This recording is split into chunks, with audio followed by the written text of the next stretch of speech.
a boy, you wanted to be a football player. Is it true? Mm-hmm. Well, I was a football player from when I was six until I was 11, and I started playing guitar when I was 9. And when I was 11, I was in my first band, and we had concerts on the weekends, and also the football was on the weekends. And so at some point, I had to decide which way I want to go, and I decided for music. What's happened that you stay a musician, a guitar player?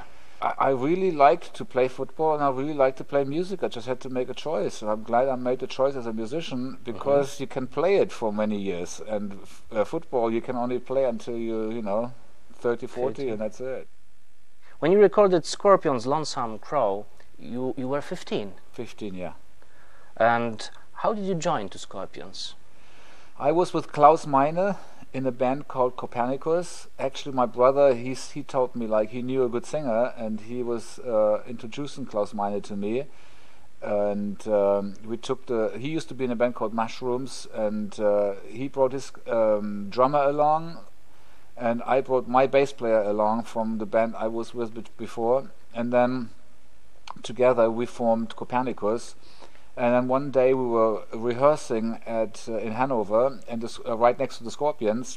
And I think the Scorpions were waiting for the guitarist and singer, and so they were just sitting around, and they heard us through the walls. I think they heard us rehearse, and so they really liked what they heard, and so they approached Klaus and me to join them. And so we did, and that was the first Scorpions with Klaus Meine and myself. And then not much later after that, I started writing songs, and In Search of Peace of Mind was my first song I ever written. And so we ended up with Lonesome Crow, and just before I turned 16. Was Rudolf, your brother, a little jealous that you was a better guitar player than him? I don't think jealousy is so much part of our family. I think everybody kind of knows what their strengths is and what they want. I think we are very visualized people.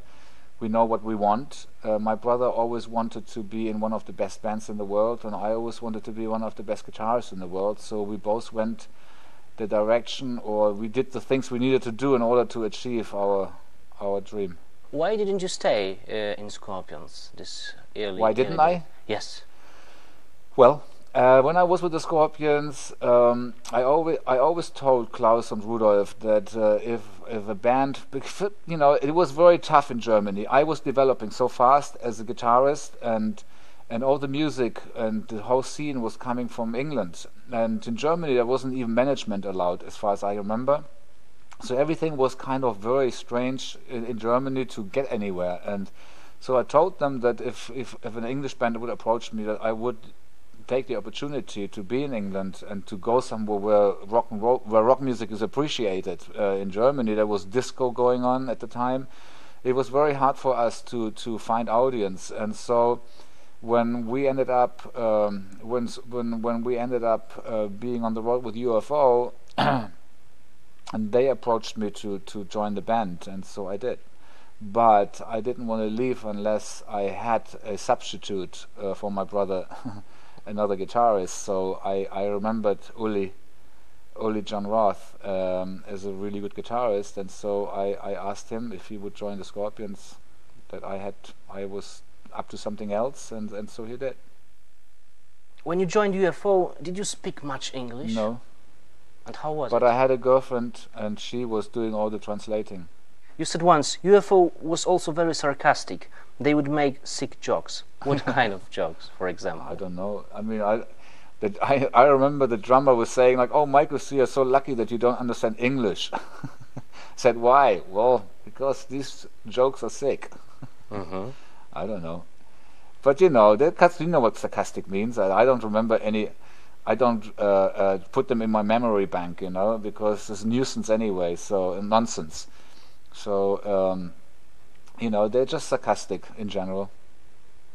And what was the relationship between you and the rest of the bands look like in these early days of Well, UFO? I was there as a musician, you know. I didn't really have any relationship. I had a relationship with my girlfriend, you know, and that's enough for me. I only need one person to have a relationship with, and then the rest, you know, was music, and that was what I was there for. UFO had a really good chemistry, and so I would hang out with UFO to rehearse, to play the concerts, but other than that, I would be with my girlfriend.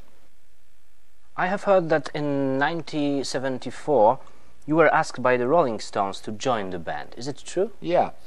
Well, I received a call that if I wanted to audition for the Rolling Stones, and I said like, one moment please, and I called up my brother and asked him what he thinks of it, and you know, I was very fragile when I was young, and I was very shy and kind of very worried about that they just had a guitarist dying, you know, and so I wasn't sure if that would be too much of a big step. You know, I already made a step to UFO, and I think that was a bit more healthy for me, for my development, rather than going right to the top, you know, of fame. And so we kind of decided, I decided that it wouldn't be a good idea to do it.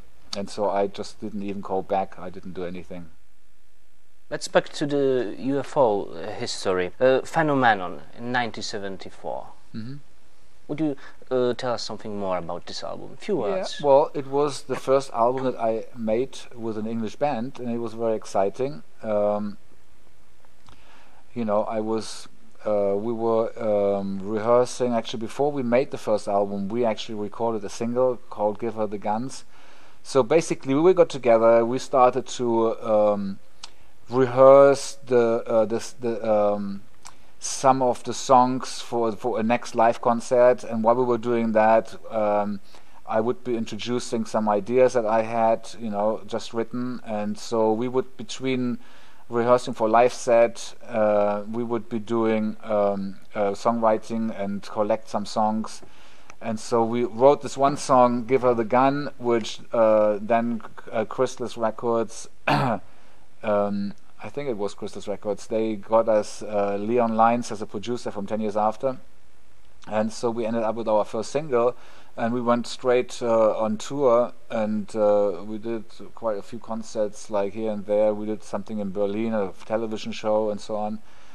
And so bit by bit, and then we would be coming back home, and we would carry on writing, and so finally we had enough material where we were able to do our first album.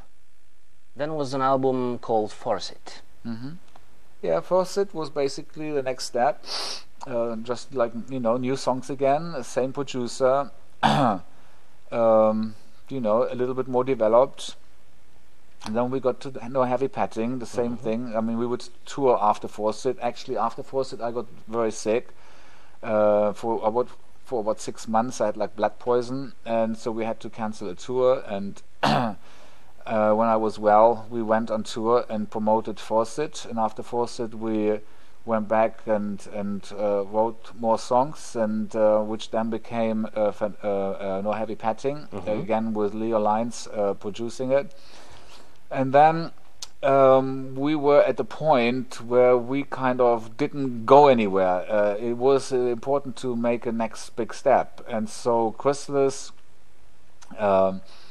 introduced us to a producer, Ron Neverson, and we were also looking for a keyboard player, guitarist, who was Paul Raymond. And so at that point we had added another dimension to the band, and we recorded the album, and it became the first UFO hit in America.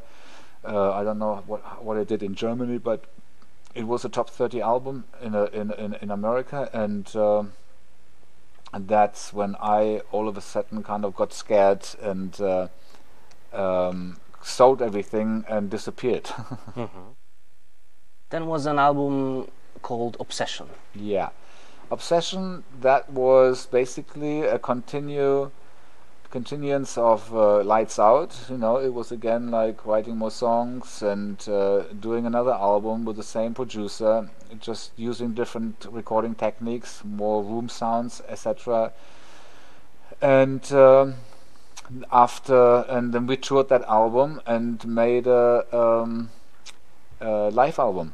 Yeah, so like we recorded a few gigs and then we went and did some touch-ups and we had several concerts and we decided on one particular I don't even know exactly what happened, but in the meantime what happened was that Phil Mogg, he kind of he was always fighting people, and I said to him that if he would ever hit me I would leave the band. And I think while we were actually touring Obsession albums, promoting it, he actually hit me and I told him that I was going to leave the band, but I said that I would still do the touch-ups for the live album. And so we did that, but things got worse, and then by the time they Ron Nevison started to mix, I said bye to the guys. I had enough of this and left and joined the Scorpions. And it was just happened to be that the Scorpions were in the studio making their Love Drive album, and so my brother found out that I had left UFO, and so he asked me if I would help them out on the Love Drive album. So he sent me a tape and helped me arrange to move back to Germany, and so I got a tape with about 4 or 5 songs that weren't finished, and so I would find the parts, bits and pieces, and come into the studio and finish the the Love Drive album. And it went so well that my brother and Klaus asked me if I would like to join them for live concerts, and I said yes. But in between I went out to actually that was afterwards. Anyway, so I can't remember exactly. So much happened in a space of 1 year. When I left UFO, I went to audition for Aerosmith, and I started MSG with different lineups, like Billy Sheehan and Danny Kamasi were the first MSG lineup with Gary Barden on vocals. Then the second one, I approached Rush, the drummer and the bass player, and they were going to do it, and then that fell apart. And then I had the 2 guys from Aerosmith, the drummer and the bass player, and they were going to do it. I actually went to Boston and rehearsed with them, and then finally it was Simon Phillips and Mo Foster. But the Scorpions asked me to tour with them, and so I said yes. And but the thing was that I just finished with UFO, and I went through this whole arena touring and everything, and I think I kind of got sucked in, and I didn't really realize what I was doing. But after the first few concerts on stage, I felt really dissatisfied. I felt like I was playing because the Scorpions had already done about 4 albums, I think, with Uli, and so there was a lot of material where I had to copy like Uli stuff, and I didn't feel satisfied. It was kind of weird. It was not what I really wanted, and plus I kind of needed a rest as well. And so but I knew that I couldn't tell the Scorpions that I didn't want to do this, because they would have persuaded me to stay, and so I kind of just disappeared. I think I was very good in disappearing in those days. And then they got Matthias back, and then something happened with Matthias, and then they asked me back in again. I said okay, I do it, and after 2 weeks I said I cannot do this, period. I did the same thing again. I said this is not my world, I have to do my own thing, I have to express myself, and I want to experiment with music, I want to do what I like doing, and I don't want to be in a situation, where I kind of follow other people's visions. I had my own vision, and so that's what I wanted to do, and that's when I decided I just need my own band. There was something else. You were invited to join Ozzy's band after Randy Rhoads' death. Yeah. Yes. Well, he called me up in the middle of the night, and he was all very, very frustrated and very obviously very much in shock. He must have called me straight after it happened, in the middle of the night. But I told him that I had to look at what I'm doing right now. I was in the middle of recording the second MSG album with Cozy Powell, so I had a meeting with my band, and I kind of decided that it wouldn't be a good thing to do, and so I told them that I wouldn't do it. Michael, did the MSG albums give you more satisfaction than UFO records? This is both the same because, well, it's like for different reasons. With UFO, it's a chemistry that works, and it's actually a very, what's it called, like exciting in a way, because the elements are going to come together, and it's always going to work no matter what. With MSG, it's exciting because it's very experimental, and it's always different musicians, and so it's two different worlds. In MSG band, you worked with many great vocalists like Gary Barden, Graham Bonnet, Robin McAuley.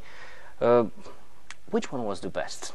They're all different, They're all different. Obviously, with Gary, we had our because I just came from UFO, and we did the Live at the Budokan, and it became the most famous MSG album, and but.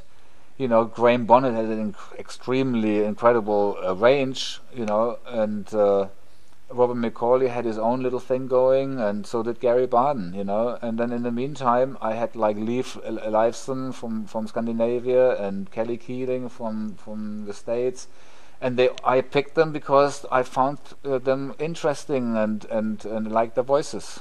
Mm-hmm. So for different reasons. I mean, they all have different voices. Which one do I like best?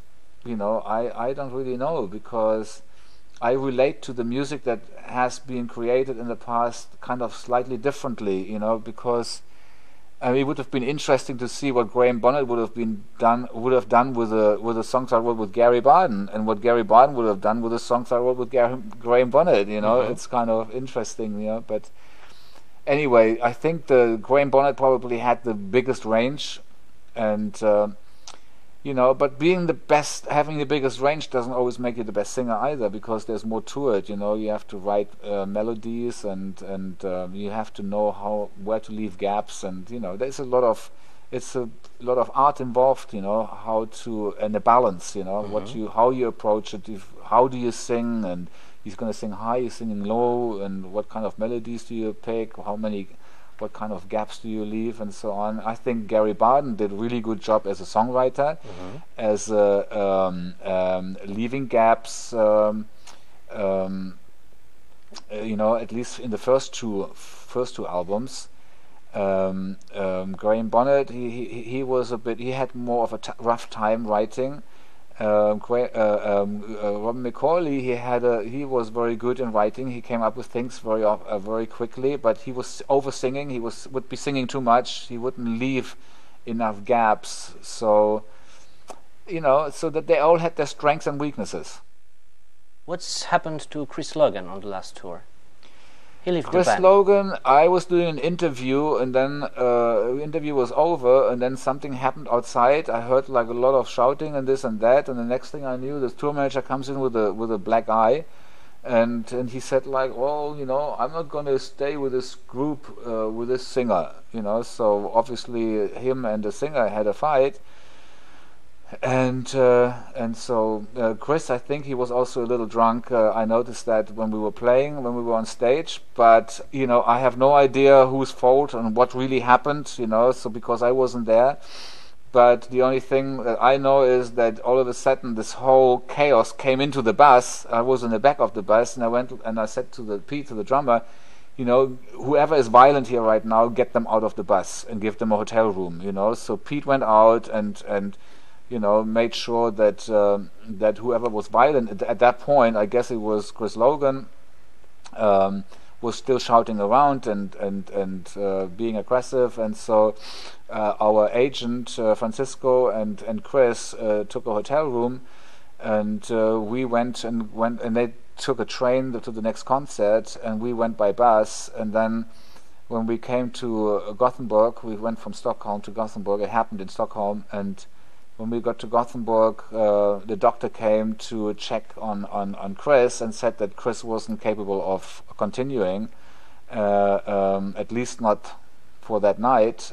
But Chris quit and said, like, I had enough of this, and so he left.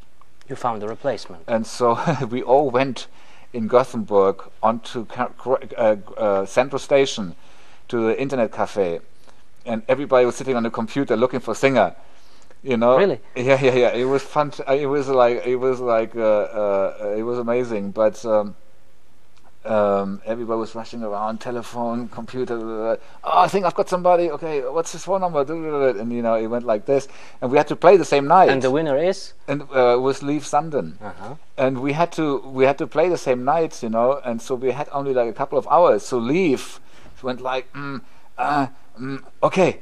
So he went into the plane. Went from Stockholm over to Gothenburg. He arrived. He had a half an hour to prepare, and so we were trying to wing it. We had even somebody in the audience come on. We said, anybody wants to sing On and On? And somebody from the audience came up and sang On and On, which was really fun. It was really a lot of fun, So we did the best we could, without canceling the gig, and the audience loved it. And Leif was doing a lot of singing, was reading the words of the paper. So we did great, and the audience were great. And then the next day, and then the singer of the support band, he would be singing 2 songs, and he had a great voice too. And so with teamwork, we went through this situation, and bit by bit, day after day, we went back to top, and had actually people actually liked our last 3 concerts in England better than the tour we did in England half a year before, or whenever it was. Like in March, we did like last March when we did Poland with Chris. So when we played like the last 2 concerts, I got like emails where people went like, man, that was even better than last time. So we went all the way back up there, in just in a 2 weeks period. So Leif Sanden is vocalist for the upcoming album. Well, right now I have already written the music, and I've given it to a guy in Scandinavia, and I'm celebrating 25 years of MSG next year, and I had a demo come in, and when I heard the vocals, I went like, this would be perfect for what I'm planning to do. So I sent that guy my music, and it's a concept album. It starts and it never stops. It goes from one thing to another. It's not really an album that is going to be the continuing album of Arachnophobia. It is just a special album to celebrate 25 years of MSG. So I have this guy from Scandinavia who is writing the words and the melodies, and it's going to be called Tales of Rock and Roll. And we're going to start recording the vocals on 2nd of January. So that will be released around February or March, and then I'm going to be. That's what I focus on right now, and after all of that has been done, and then also on this album I'm going to have like periods of original singers being involved, like 2-3 minutes of Graham Bonnet, 2-3 minutes of Gary Barden, throughout the whole album, and so just to make a celebration complete. It will be a very interesting thing. Yeah. And what about All-Star Band? I've heard that you recorded a special album with Jolene Turner, Tommy Shaw, Billy Sheehan. Yeah, no, Billy Sheehan. There was supposed to be Billy Sheehan and Simon Phillips, but it has developed into a whole bunch of great musicians and very famous ones. I don't even know them all right now in my head, but I know there is the bass player of Genesis, and there was the There is Jolene Turner. I mean, there's a whole bunch of great singers, and I have to get the list. Or maybe you can get it from MCAULEY, or you will soon find out what it is, you know. But there's so many musicians I can't even remember, and I was so focused on my guitar playing. So anyway, it's an all-star band. There's all cover versions, and I just came in and played all the lead guitars. So I ended up playing lead with Edgar Winter on the saxophone and stuff like that. You know, it was a very unique project. Michael, when you are thinking about your career, what do you feel? What do I feel? I feel that what I did and how I did it was the way I wanted to do it. You know, experiment with music, do what I want to do. And the high point and the low point of this career? Well, high points is a high point for me is, you know, the career has really not that much to do with high points for me. The high points are more on a spiritual level and development as a person. You know, growing out of suffering, growing out of things that become a nuisance. You know, that's for me more important. Development. The music is just an art that occupies me. You know, while I am learning to develop. Please say a few words to your fans all over the world. Well, the important thing is that, which I always say, is keep on rocking, because that's, you know, if the fans keep rocking, then you know, then there is a reason for me to be there as a rocking musician. And you know, and for musicians all over the world, I would say, you know, find you know, get a jump start from somebody, but look within yourself for inspiration, and be yourself. You know, express your own vision rather than somebody else's, because that's where freshness comes from.